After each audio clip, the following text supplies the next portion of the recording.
আপনি যদি মালিকের মেয়ে না হতেন তাহলে আপনার হাত ভেঙে কুকুরকে খাইয়ে দিতাম। How dare you! তুমি আইছো খুব ভালো হয়েছে। তুই ছাড়া না পুরোটা বাড়ি একেবারে খালি খালি লাগে। এখন তুমি আইছো তাহলে সবাই একবার আনন্দতে দিন কাটাইবো। শোন আসো, তুমি ভিতরে যাও, আমি তোমার লাগেজটা নিয়ে আইতাছি। ছোট লোকের বাচ্চা, কে নাম ধরে ডাকিস তুই? হ্যাঁ, মালিকের মেয়ে তুই নাম ধরে ডাকিস?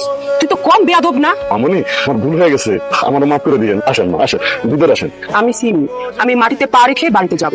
ইম্পসিবল। তুই তোর গায়ের উপর পা রেখে আমি বাড়িতে যাব। এটা কি কইতেছেন ম্যাডাম? এটা কি সম্ভব?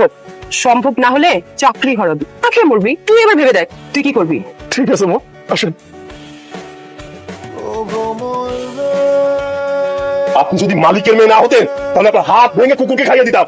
How dare you! বাচ্চা, তুই জানিস আমি কে? আপনার পরিচয় আমাকে নতুন করে দেওয়ার কিছু নেই। আপনি একটা ধনী বাবার দেমাগি মেয়ে, শিক্ষিত হয়েছেন ঠিকই, কিন্তু আপনার ভেতরে মন মানসিকতা বলতে কিছু নেই। একটা বৃদ্ধ মানুষের সাথে কিভাবে ব্যবহার করতে হয় সেটা আপনি শেখেন।